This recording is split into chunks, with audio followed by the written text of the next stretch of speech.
Resumidamente, eu apresentei o nosso calendário de transmissões online durante a crise, né? Então eu vou falar muito rapidamente para poder não tomar mais tempo do nosso estudo. Marisa, seja bem-vinda. Alice, seja bem-vinda também. Alice, eu estava há 3 minutos falando com o microfone desligado, Alice, que é uma mancada. E eu fiz um pequeno resumo aqui, vou repetir. Eu lembro que, além desse estudo de quinta-feira, nós temos um estudo às sextas-feiras, o estudo da doutrina espírita, atualmente com o Livro dos Espíritos, e depois uma obra de Ramatiz, atualmente com o livro Sob a Luz do Espiritismo, um livro excelente, eu estou adorando esse estudo de sexta-feira. Aos sábados nós temos a nossa palestra, ou a nossa apresentação com transmissão ao vivo lá do GTEB, às 4 da tarde. Semana passada o tema foi A Vida Não É Digital, e nesse sábado agora nós vamos falar, o tema é os desafios da sociedade diante da realidade digital. Vamos fazer um bate-papo sobre os nossos relacionamentos, a vida em sociedade, a vida em família na era digital, né? O que a gente pode esperar, o que a espiritualidade nos traz como um comportamento padrão nessa época, nessa era em que tudo está sendo levado para o lado digital. Então, sábado agora, 4 da tarde, a nossa palestra ao vivo lá do GTEB. Às terças, já há 14 anos, temos o nosso programa Despertar, falando de espiritualidade com muita simplicidade. Falamos na última terça-feira sobre as colônias espirituais, sobre o período de erraticidade, né? O que acontece quando a gente está do outro lado da vida, sobre as cidades, os atendimentos, os postos socorristas, os pontos de socorro. E na próxima terça vamos falar sobre o projeto reencarnatório. E toda quinta-feira, esse estudo do Evangelho segundo o Espiritismo. Lembrando que esse estudo ele tem como base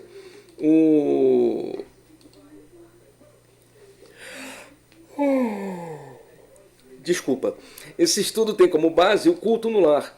E nós postamos recentemente um videozinho ensinando você a fazer o culto no lar. Procure no nosso canal, está escrito lá, direto ao ponto, o culto no lar. E aí você vai aprender a fazer o culto no lar de uma forma bem simples, bem rápida, bem didática, para você aproveitar, né? Para você abençoar a sua família, ter a sua família abençoada nessa terapêutica espírita que é sempre muito legal, muito interessante e vale muito a pena, tá certo? Tudo isso já apresentado pela segunda vez, vamos ao estudo de hoje.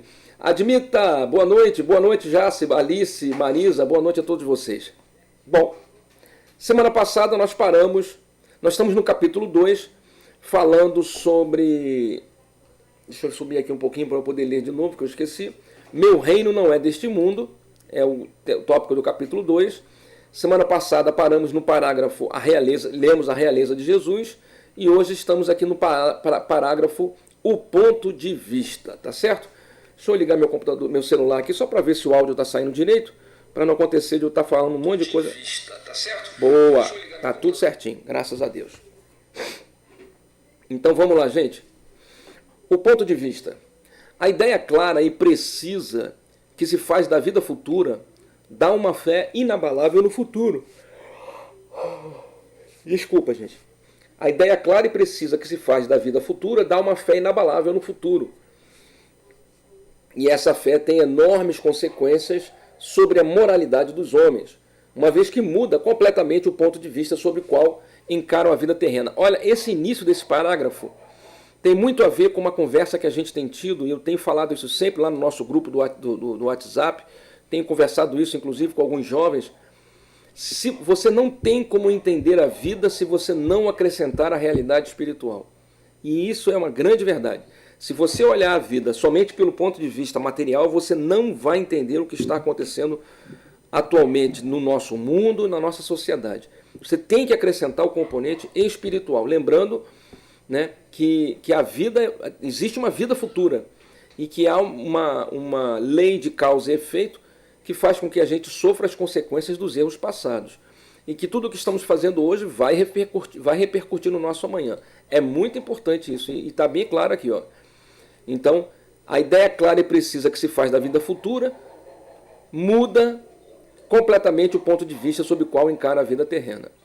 Para aquele que se coloca pelo pensamento na vida espiritual, que é infinita, isso é outro detalhe, não esqueça, nós somos imortais. Lembrando um papo que a gente já levou lá no início, no primeiro tema de estudo, né? Seja bem-vinda, Patrícia e João. É bom ver você aqui, João. Obrigado pela tua presença. Obrigado também, Patrícia. Já conversamos sobre isso no primeiro tema de estudo do GTEB, né? Nós somos imortais. O único que é eterno é Deus, é o Criador, a consciência cósmica. Ele é eterno, nós não somos eternos, nós somos imortais. Essa vida espiritual que temos, ela é infinita. Depois que começou, não finda mais. Então, para aquele que se coloca pelo pensamento na vida espiritual que é infinita, a vida corporal não é mais do que uma passagem, uma curta permanência em um país ingrato. Perfeito, né? Uma curta permanência em um país ingrato. Os reveses e as amarguras da vida terrena não são mais do que os incidentes que recebe com paciência, pois sabe que são de curta duração e devem ser seguidos por um estado mais feliz. A morte não tem mais nada de assustador. Não é mais a porta do nada, mas a da libertação. Isso aqui é difícil algumas pessoas entenderem, né? A morte não é um pulo para o nada. A morte é uma passagem para a libertação. Então, a morte não tem mais nada de assustador. Não é mais a porta do nada, mas a da libertação, que abre para o exilado. Ele tem aqui um asterisco, isso quer dizer que deve ter uma nota da editora aqui embaixo. Vamos ver se tem. Tem aqui, ó. Exilado é aquele que foi expulso de sua pátria, banido e desterrado. Por que ele fala que a morte abre uma porta para o exilado, a entrada de sua morada de felicidade e de paz? Porque, como já conversamos em outras oportunidades, nós somos exilados. Todos nós que estamos no planeta Terra, ou pelo menos a grande maioria de todos nós.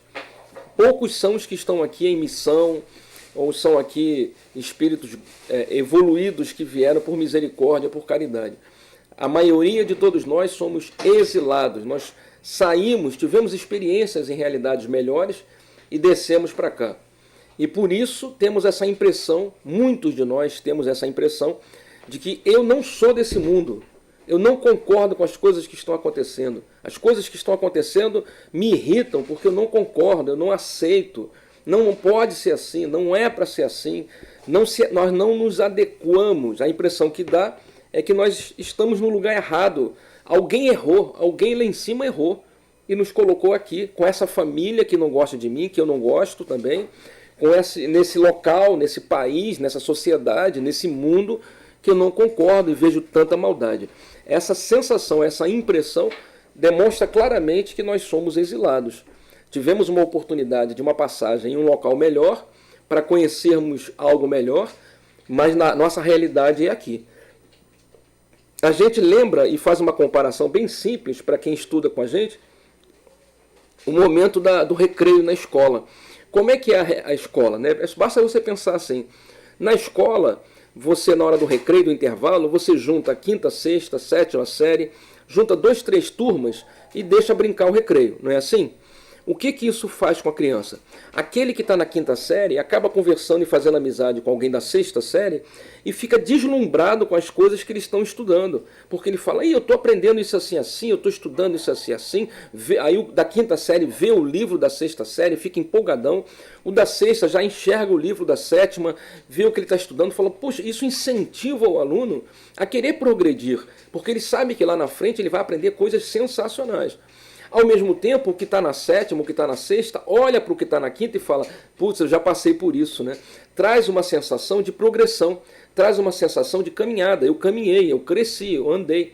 Então, essa mistura de criaturas, de crianças de séries diferentes, é uma ótima oportunidade, é um ótimo exemplo para que a gente perceba que é isso que acontece conosco. Então, o que acontece? Quem quiser mais detalhes, ouça o programa de terça-feira que eu vou explicar isso. Às vezes, a espiritualidade entre uma vida e outra nos leva para conhecer moradas melhores, nos conduz a mundos melhores, justamente para que a gente perceba que caminhamos, que vale a pena, que lá na frente é melhor. E isso faz com que a gente reencarne com esse sentimento de garra, de vontade, de disposição de fazer algo. Sabe, você tem aquela vontade de produzir algo, de fazer algo. Você sente que você tem uma missão na sua vida. O que é esse sentimento missionário? É essa sensação de que você sabe que é possível construir uma realidade melhor, e essa certeza vem do fato de você ter conhecido locais melhores. Por isso que ele cita aqui, e a gente fez essa pequena explicação que está no estudo de sexta-feira e está agora no programa de terça, sobre esse exílio citado aqui, tá certo? Sabendo que está num lugar temporário e não definitivo, recebe as preocupações da vida com mais tolerância, resultando daí para ele uma calma de espírito que suaviza a amargura, né? Eu venho conversando muito com as pessoas sobre isso, né? Nós que somos religiosos, espiritualistas, estudiosos, ou pelo menos somos alunos, né, na escola do Cristo, a gente não pode se abater diante das dificuldades. Quando começar a tempestade, quando você perceber o trovão, quando você perceber a chegada da escuridão, não se abata, não se permita. Lembre-se de a quem você serve. É muito importante. Por isso que aqui no livro do Evangelho ele cita isso, né?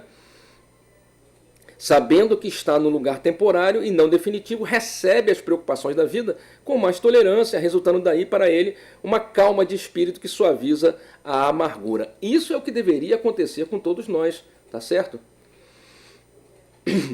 Ok, amor. Show. Sem a certeza da vida futura, o homem concentra todos os seus pensamentos na vida terrena. Quer dizer, aqueles que não têm a certeza da vida futura, acaba concentrando tudo que ele passa, toda a realidade, no que está acontecendo na vida material. Ele perde essa perspectiva de futuro.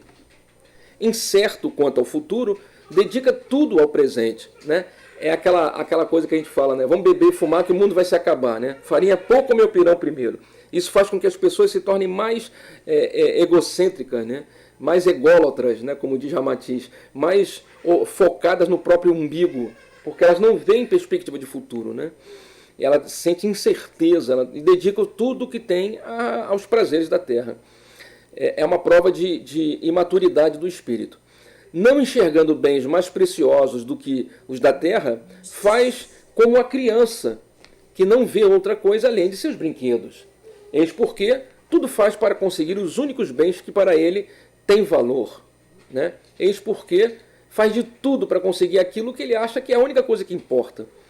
A perda do menor de seus bens é um doloroso desgosto, um descontentamento, uma esperança frustrada, uma ambição não satisfeita, uma injustiça de que é vítima.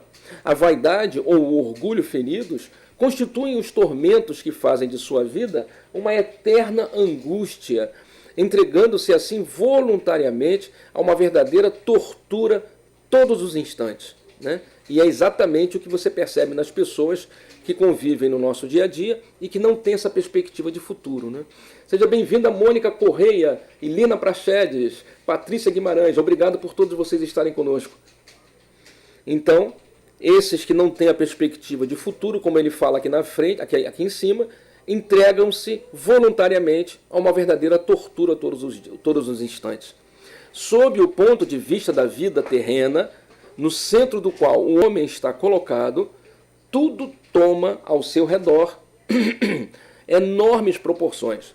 O mal que o atinja, assim como o bem que toque aos outros, tudo adquire aos seus olhos uma grande importância, tal como para aquele que está no interior de uma cidade, tudo parece grande. Quer dizer, o ponto de vista desse que não tem perspectiva de futuro é um ponto de vista alterado, né? Algumas vão falar assim, não, eu sou realista. A visão da pessoa, às vezes, é uma visão depressiva, uma visão de que não há luz no fim do túnel, é uma visão de que tudo está pior, e aí você tenta conversar com essa pessoa, ela diz o quê? Não, eu sou realista, eu sou realista. Na verdade, não, ela não é realista. Ela não tem ainda entendimento para ter todos os elementos que poderiam fazer com que ela fosse realista com uma visão melhor de vida, né? Tudo parece grande, tudo parece distorcido, tudo parece fora da normalidade. Seguindo em frente, os homens que ocupam altos cargos e também os monumentos, mas ao subir uma montanha, opa, peraí que eu perdi alguma coisa, tudo parece grande. Então, opa, volta aqui. Tal como para aquele que está no interior de uma cidade, tudo parece grande. Os homens que ocupam altos cargos e também os monumentos. Mas ao subir uma montanha, homens e coisas vão lhe parecer bem pequenos. É um ponto de vista, né? Assim ocorre com aquele que encara a vida terrena do ponto de vista da vida futura. A humanidade, como as estrelas do firmamento, perde-se na imensidão. Percebe então que grandes e pequenos se confundem como formigas sobre um monte de terra. Você muda a perspectiva, né, da pessoa. Que proletários e soberanos são da mesma estatura, e lamenta que essas criaturas frágeis e transitórias se preocupem tanto para conseguir um lugar que os eleve tão pouco e que por tão pouco tempo conservarão. Assim é que a importância atribuída aos bens terrenos está sempre na razão inversa da fé na vida futura. Está aqui um ótimo texto para a gente colocar num painel lá no GTEB. A importância atribuída aos bens terrenos está sempre na razão inversa da fé na vida futura. Amém até aqui, gente? Se vocês estiverem concordando com tudo, dá o amém aí, por favor. Quem não concordar, pode colocar um texto qualquer aí no chat, né, ou no comentário, dizendo o que você não está concordando, que a gente volta e tenta aprender.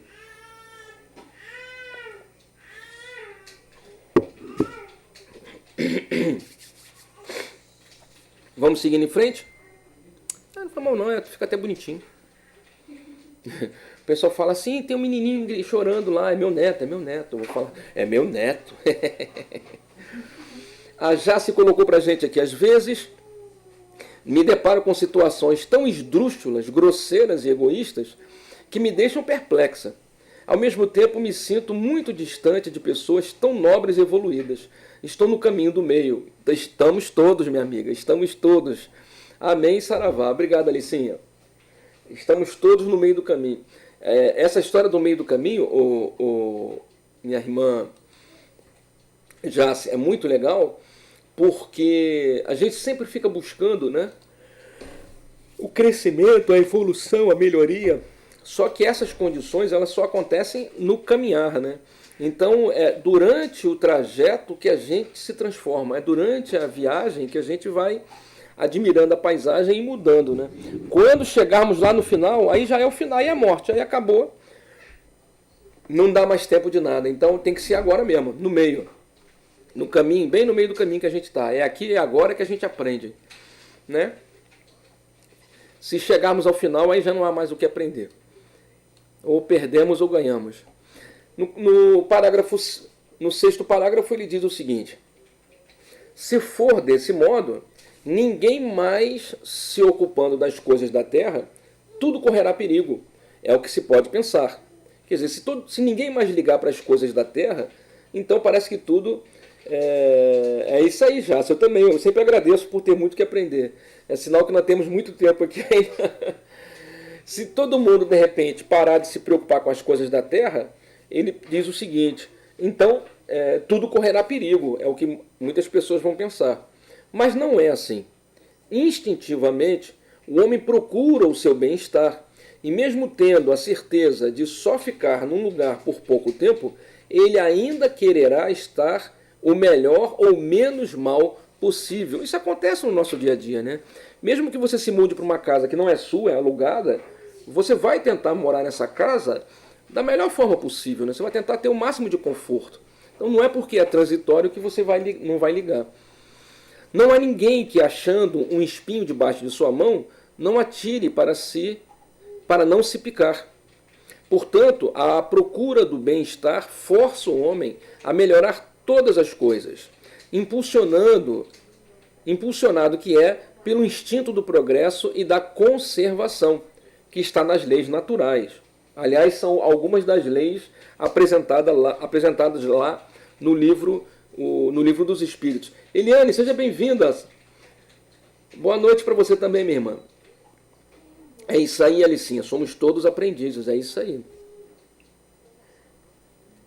Então, como eu estava dizendo, essas leis aqui, a lei do progresso, a lei da conservação, assim como a lei da sintonia, a lei da evolução, a lei da destruição, são leis que estão citadas lá no Livro dos Espíritos, nesse estudo de sexta-feira.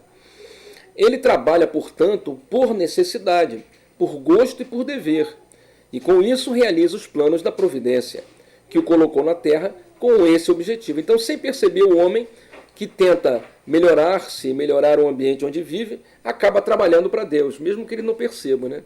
Só aquele que considera a vida futura pode atribuir... Ah lá, meu amor.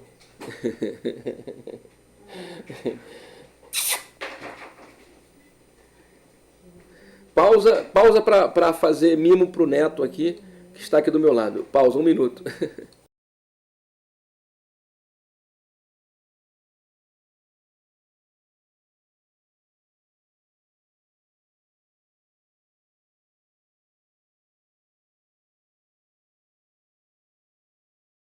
Obrigado pela paciência de vocês. Estamos de volta.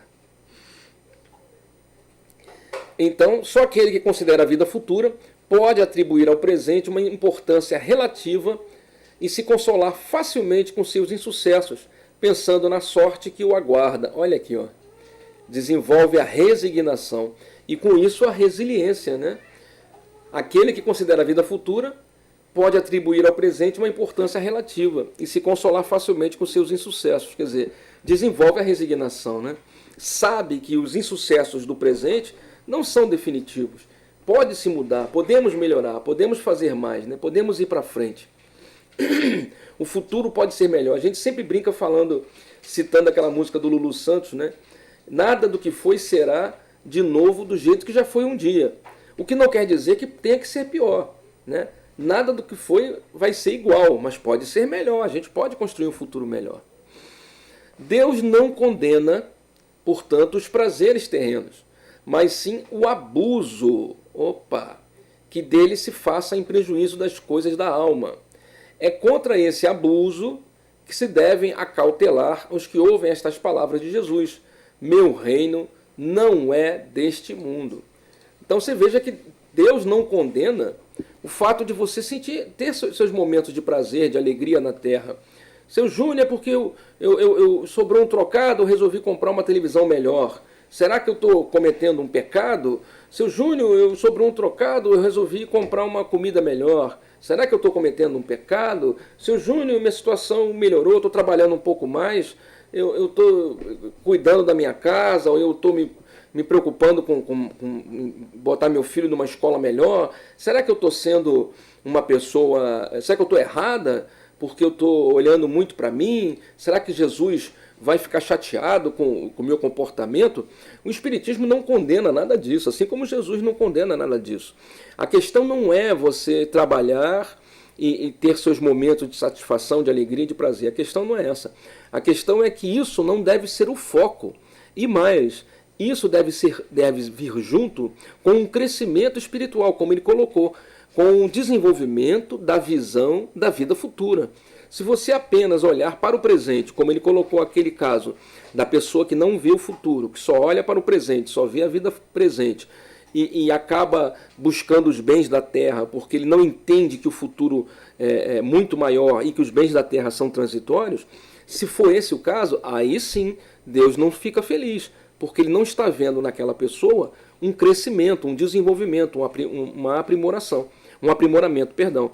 Mas, se por outro lado, você tem desenvolvido em você esse olhar espiritual da vida, você tem tentado perceber que a vida é muito mais do que o que está à nossa volta, você tem se preocupado em fazer algo pelo próximo, você tem se preocupado em manter uma vida religiosa, em manter essa conexão com o divino, né? Manter essa conexão com a espiritualidade, você está desenvolvendo em você esse olhar futuro, para que você não dê tanto valor ao presente e à vida da matéria, mas você olhar, aos poucos vai desenvolvendo essa felicidade mais plena.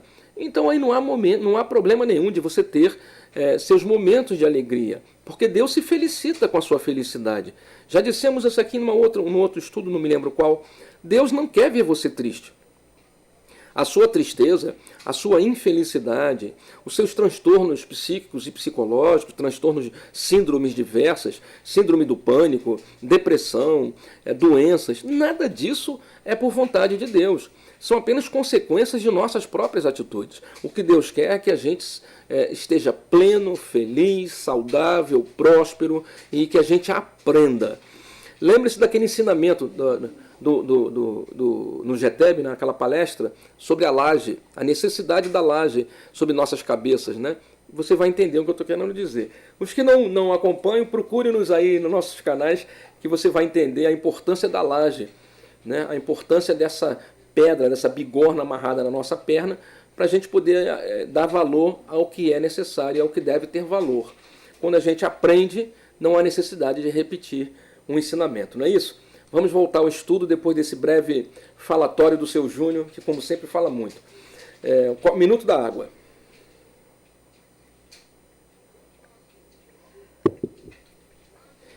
Finalizando o parágrafo, aquele que concentra seus pensamentos na vida terrena é como um homem pobre que perde tudo o que possui e se desespera, ao passo que aquele que crê na vida futura é semelhante a um homem rico que perde uma pequena soma sem se perturbar. Veja que ele não está falando aqui de valorização da riqueza ou da pobreza, tá? Não é com esse olhar materialista.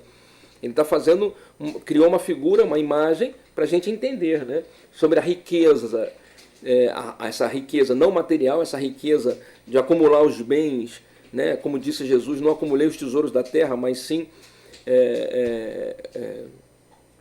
acumulei aquilo que a traça e a ferrugem não podem corroer e roubar, né?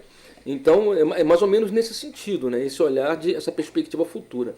A nossa querida amiga Adma, no Livro dos Espíritos, diz que quase sempre somos obreiros de nossos sofrimentos. Bonito isso, hein, Adma? Exatamente.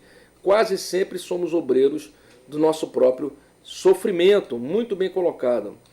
Já estamos quase no final do nosso estudo de hoje, mais 10 minutos para encerrar, então vamos ler mais um parágrafo. 7º. O Espiritismo alarga o pensamento do homem e abre-lhe novos horizontes, mostrando-nos que esta vida é apenas um elo do conjunto de grandiosidade e harmonia da obra do Criador. Ao invés da visão estreita e mesquinha que faz com que o homem se concentre na vida presente, como se ela fosse o único e frágil eixo do seu futuro para a eternidade, mostra os laços que unem todas as existências de um mesmo ser, todos os seres de um mesmo mundo e os seres de todos os mundos. Olha que perspectiva que ele apresenta, que vai numa crescente, né? Dá assim uma base e uma razão de ser à fraternidade universal, enquanto a doutrina da criação da alma no momento do nascimento de cada corpo torna todos os seres estranhos uns aos outros.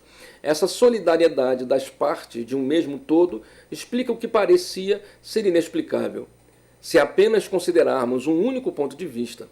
É esse o conjunto de conhecimentos que os homens no tempo do Cristo não podiam entender, e foi por isso que reservou o seu conhecimento para mais tarde.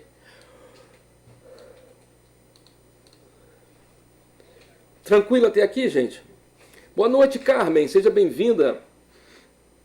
Bem, como a gente já explicou em outras oportunidades, esse livro vem primeiro. Vou subir aqui a tela, tá bom, gente? A tela vai andar um pouco rápido, vocês me perdoem. É só para a gente poder se acostumar com como é que é feito, como é que foi escrito o livro, né? Como é que ele foi construído. O que a gente explicou para você? Vem sempre no início de cada parágrafo um resumo do que vai ser explicado naquele parágrafo. Como é um livro baseado nos ensinamentos do Cristo, a primeira coisa que eles nos apresentam é a citação que vai ser utilizada como base. Nesse caso aqui, João, capítulo 18, 33, 36 e 37 são os versículos, e essa foi a citação que a gente leu. Logo depois vem alguns textos que explicam esse texto, essa citação, tá certo? Então ele falou primeiro a vida futura, depois a realeza de Jesus, o ponto de vista, que é esse que a gente encerrou agora.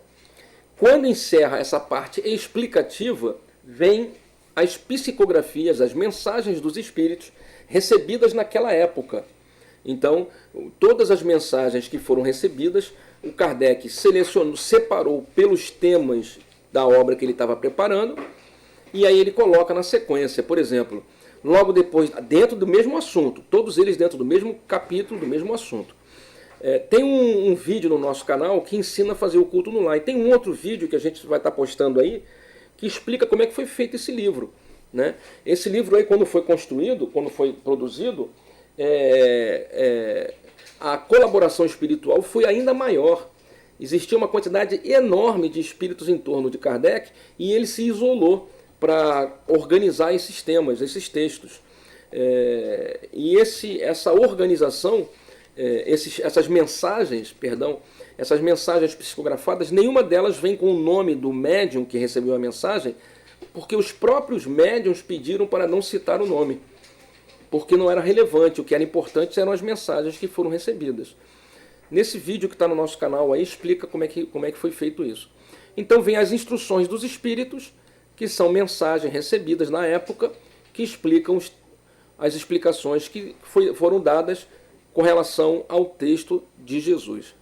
Então a primeira psicografia, a primeira mensagem, o título é Uma Realeza Terrena, veio pelo espírito uma rainha da França, foi psicografada na cidade de Havre, não sei como fala, em 1863, ok? Obrigado, Patrícia. No filme do Kardec relata exatamente isso aí. Obrigado pela lembrança. Muito bem lembrado. Então a primeira mensagem é uma carta, certo? Da rainha francesa. Quem melhor do que eu pode entender a verdade destas palavras de nosso Senhor? Meu reino não é deste mundo. Claro, ela era uma rainha, né? E desencarna e vê a realidade totalmente diferente, né? O orgulho me perdeu na terra. Quem, pois, entenderá a insignificância dos reinos da terra, se eu não o entendi? O que levei comigo de minha realeza terrena? Nada, absolutamente nada. E para tornar a lição mais terrível, a minha realeza nem sequer me seguiu até o túmulo. Ou seja, ela chegou lá sem ser rainha, né? Quando chegou do outro lado. Rainha era entre os homens. Rainha, eu acreditava entrar no reino dos céus. Que desilusão! Que humilhação quando, ao invés de ser recebida como soberana, vi acima de mim, olha que coisa terrível, hein? Mas bem acima, ela ressalta, homens que acreditava serem insignificantes, a quem havia desprezado, pois não tinham sangue nobre. Então compreendi a inutilidade das honras e das grandezas que se procuram com tanto desejo na terra. Para se preparar um lugar neste reino celeste, é preciso a abnegação, a humildade, a caridade em toda a sua prática cristã, a benevolência para com todos. Não se pergunta o que foste, que posição ocupaste, mas o bem que fizeste e as lágrimas que enxugaste. Que lindo, hein, gente? Que relato forte. Senhor Jesus, disseste que o teu reino não é deste mundo, pois é preciso sofrer para alcançar o céu. E pelos degraus do trono não nos aproximamos dele. São os atalhos mais difíceis da vida que nos levam para cá. Procure então o caminho das dificuldades e nos espinhos, e não entre as flores. Os homens correm atrás dos bens terrenos, como se pudessem guardá-los para sempre. Mas aqui não há mais ilusões. Logo percebemos que apenas nos apoderamos de uma sombra e que desprezamos os únicos bens sólidos e duráveis, os únicos que nos seriam úteis na morada celeste e os únicos que poderiam dar acesso a essa morada. Tem piedade dos que não ganharam o reino dos céus. Ajuda-os com tuas preces, pois a prece aproxima o homem do Altíssimo. É o traço de união entre o céu e a terra, não esqueçais. Encerramos então aqui, depois dessa mensagem da rainha francesa, recebida em Havre, 1863, né, quase na época da publicação do livro. essa mensagem forte, né, sobre a importância de você acumular os tesouros, não acumular os tesouros na terra, mas sim lá onde traça, ferrugem e ladrões não podem roubar. Semana que vem, começamos aqui no capítulo 3, há muitas moradas na casa do meu Pai. Excelente aprendizado vai ser esse. O tema base, o texto base, vem em João capítulo 1, João capítulo 14, versículo 1 ao 3. Que não se perturbe o vosso coração, credes em Deus, crede também em mim. Há muitas moradas na casa do meu Pai. Se assim não fosse, eu já vos teria dito, pois me vou para vos preparar um lugar. E após ter ido e vos preparado o lugar, eu voltarei e vos retomarei para mim, a fim de que lá onde eu estiver, vós estejais também. Vai ser a base do estudo da semana que vem, quinta-feira, depois das 8 da noite, a gente se encontra aqui no canal do GTEB. Eu quero agradecer a todos vocês que ficaram conosco, vocês que acompanharam a transmissão online, tá certo? Vocês que acompanharam a transmissão online, eu quero agradecer demais. A você que está acompanhando já gravado, você que está... Cadê o texto aqui? Deixa eu botar o fundozinho, perfeito. Só um segundo, gente, desculpa. Captura da tela, pronto. Está perfeito aqui, para a gente poder mostrar para o pessoal, para ficar bem bonitinho, para o pessoal poder acompanhar aqui, tranquilo. Muito bem. Então você que está com a gente acompanhando ao vivo a transmissão, agora 4 de junho, são 9 horas e 3 minutos. Muito obrigado por você estar conosco, obrigado por você ter participado, pelos comentários. Não deixe de se inscrever em nosso canal, não esqueça de deixar o seu like ou dislike, deixar algum comentário em algum dos outros vídeos. Dá uma olhada no nosso canal, tem vários vídeos aí chegando. Tem as palestras de sábado, os programas de despertar de terça, os estudos de quinta, os estudos de sexta, tudo no nosso canal, além dos vídeos que voltamos a lançar do Direto ao Ponto. O primeiro que foi lançado aí, você pode procurar no canal, é ensinando a fazer o culto no lar, inclusive com esse livro que estamos estudando. Daqui para amanhã está saindo o segundo vídeo do Direto ao Ponto, que fala sobre como é que esse livro foi feito, né, e por que ele é tão importante. Qual a relevância de fazer o culto no lar? Vou dizer para você algo que a gente ensina no GTEB. Se você aprender a fazer o culto no lar, que é uma prática semanal de 30 a 60 minutos, você vai perceber que a sua família vai se acalmar, seus filhos vão mudar o comportamento, seu casamento vai entrar numa estabilidade, sua família dificilmente vai ficar doente. Preste atenção no que eu estou te dizendo, hein? Dificilmente sua família vai ficar doente. A sua família não precisa nem participar do culto. No início, nem se preocupe, faça você sozinha, ou você com seu marido se ele se interessar, ou você com a sua filha se quiser. Você vai ver que na medida em que você se mantiver no culto, você vai ver que a sua vida vai andar, as coisas vão começar a funcionar com naturalidade. Você não vai precisar fazer nada, não tem que acender vela, tocar tabaco, nada disso. É só fazer o culto, uma vez por semana, de 30 a 60 minutos. Seu Júnior, eu não sei fazer o culto. Veja o vídeo do canal, tá bem, foi feito rapidinho, eu nem me preparei, eu fui de improviso e botei no canal aí porque eu acho importante que as pessoas possam ter acesso, tá certo? Dá uma futucada, tem muita coisa legal no nosso canal e se inscreve se você acha legal. Se por acaso você se interessar, amanhã, nesse mesmo horário, depois das 8, temos o nosso estudo de Ramatiz, da doutrina espírita e depois de Ramatiz. Seu Júnior, eu não sei quem é Ramatiz. Ótima oportunidade para você conhecer amanhã, depois das 8. Tá ok, gente? Muito obrigado a Mônica Correia, a Patrícia, obrigado também a Carmen, a Adma, a Eliane, a Alice, a todo mundo que está, a Jace, o João, a Lina Prachete, todo mundo que esteve conosco na transmissão de hoje. Se você está vendo o vídeo já gravado, inscreva-se, curta, comente e compartilhe. Se você veio pelo Facebook, volta lá no Facebook e deixe um comentário, tá certo? Para a gente ver que você realmente participou. Muito obrigado, que Deus abençoe você abundantemente, você tenha uma noite maravilhosa e amanhã a gente se encontra de novo aqui no canal do GTEB. Um beijo no seu coração. Tchau.